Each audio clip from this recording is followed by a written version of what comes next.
Hey guys, welcome back. This is Mythos Gamer. It's our 7th turn of our first game. Before we start our upkeep, I'm going to point out I made a mistake last turn. The Hound was actually not supposed to move to the French Hill because of his ability. He moves to the closest investigator. So he's actually going to go over here with the Vampire and Daryl. So Daryl's going to have his hands full this turn. Now we'll move on to our upkeep. Alright, Daryl is being our first player this turn.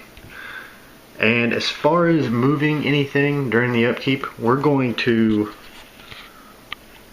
lower Daryl's fight by 1 and increase his will. And Joe, he's going to be coming out of the other world this turn. He's going to need a roll to close that gate. So we'll increase his fight up to 5. Now we'll move on to movement. Alright, starting with Daryl. He's not going to attempt to move. He's going to stay and try to fight off the Hound and the Vampire. First, we'll go after the Vampire. As a horror check of +0. Right now, Daryl has a will of 3, but he has the skill, so it's going to be a will check of 4. And he passed. On the combat, Daryl has a fight of 3, but he is going to be using his Sword of Glory, +6 to combat checks. It's a magical weapon, so the physical resistance of the vampire is not going to affect it. So with this fight of 9 -3, he's going to get to roll 6 die. We need 2 successes. And there they are. So, Vampire goes down. And move on to the Hound.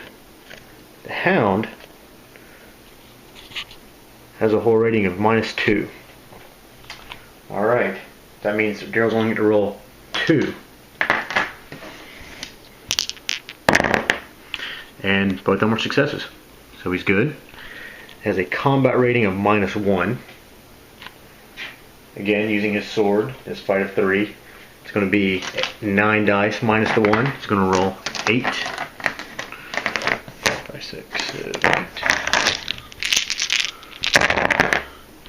And 1, 2, 3. Enough successes. Hound goes down. The magic weapons came in helpful that turn. Alright, onto Bob's movement phase.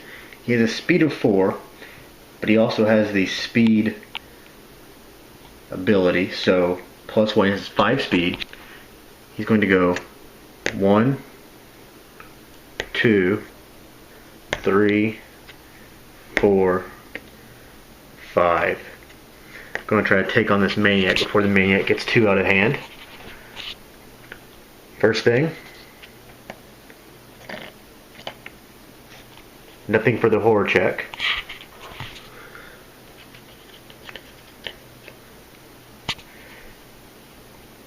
Going straight into combat. Bob has a fight of 4. +1 is going to make it 5.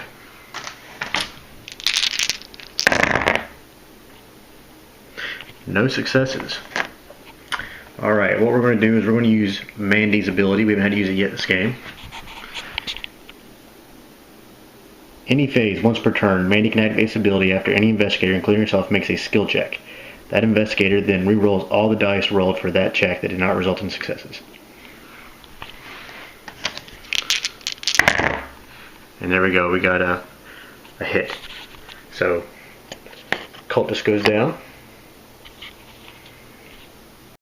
Now for Joe Diamond's movement. He's going to come out of the Dreamlands. They already cleared the way for him, so no vampires or hounds to fight. He's going to get an Explorer token. And finally move on to Mandy.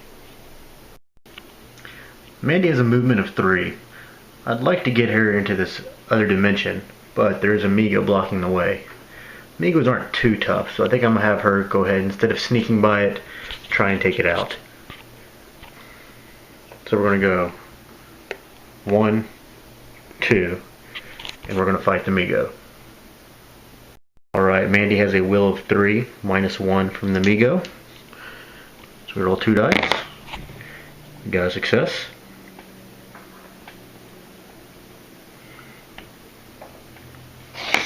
And for combat, she has a fight of 2 plus her Derringer, which gives another +2. It's going to be 4 dice. All we need is 1 hit. And we got success. Migo goes down, but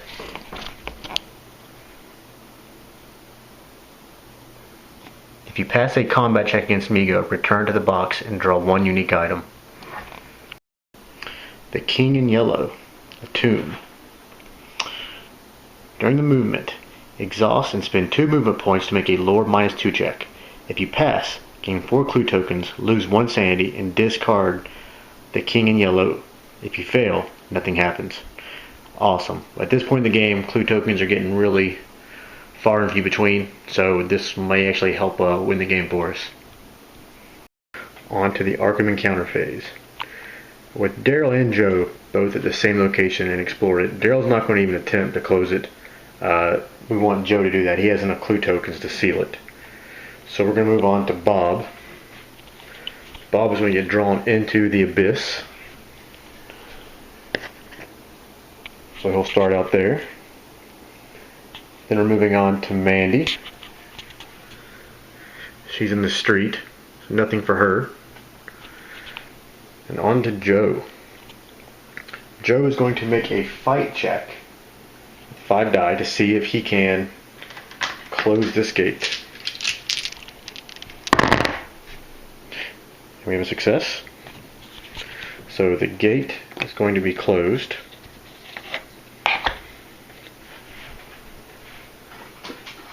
And he is going to spend 5 clue tokens to seal it. That works out great for us. The Black Cave is a huge place for gate spawning. That'll save us a lot of trouble with monster surges, hopefully. Now we'll move on to the Mythos phase. Alright, we're in our Mythos phase now. Cleared out a lot of monsters that turn. Killed 4 monsters, so hopefully we'll be okay this turn. Draw our Mythos card. And we drew the Great Ritual. It's a rumor. Since we already have a rumor in play, this actually won't take effect, but we still do put the gate and monster into play. It is the Graveyard, which already has a gate on it, so we're having another monster surge. Alright, we have 3 gates in play and 3 monsters, 4 investigators. So we draw 4 monsters, none will go to the outskirts, we have just enough space. We'll draw our first one, and we're going to put this one at the abyss. And we got another Migo. There's our Migo. Then we're going to put one at Hibbs Roadhouse. Going to be getting in Mandy's way.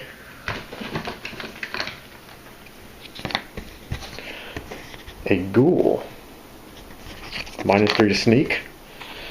And it has the ambush ability. Stat-wise, not too scary though.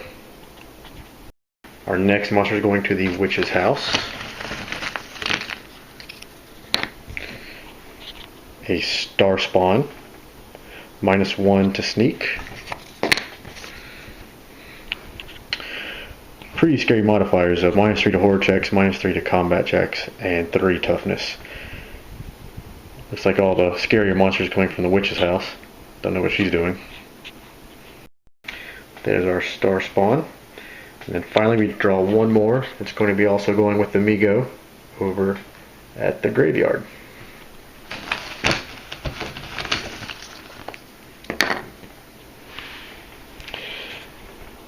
A Chthonian. +1 to sneak checks. Instead of moving, roll a die. On a 4 to 6, all investigators at Arkham lose 1 stamina.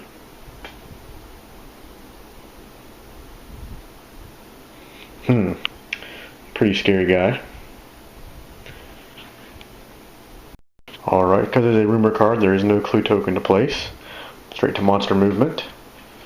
We have the triangle star and the rectangle on its side. Let's see, I'll start with the half cross there. We have the night gaunt in the sky. He's going to go to the street where Mandy is. She's the only investigator in the street. That is the only one of those guys. Triangle and star. Let's see. We do have a triangle. This is the Chthonian. Instead of moving, roll a die. A 4 to 6. Everyone loses 1 stamina. A 4. So 1 stamina loss for everybody. Nasty guy. And then finally, we do have a hexagon. In the black area is the ghoul. He's going to be moving black arrow to Mandy. It's like Mandy's have a hard time getting to another dimension. I want to point out that I made another mistake earlier.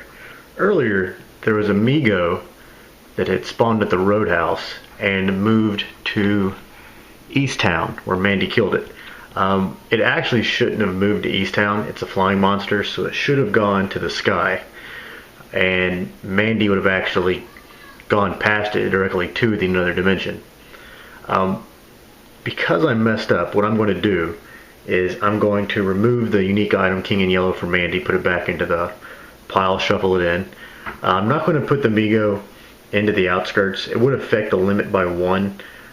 However, having Mandy going to another dimension would have actually benefited us more.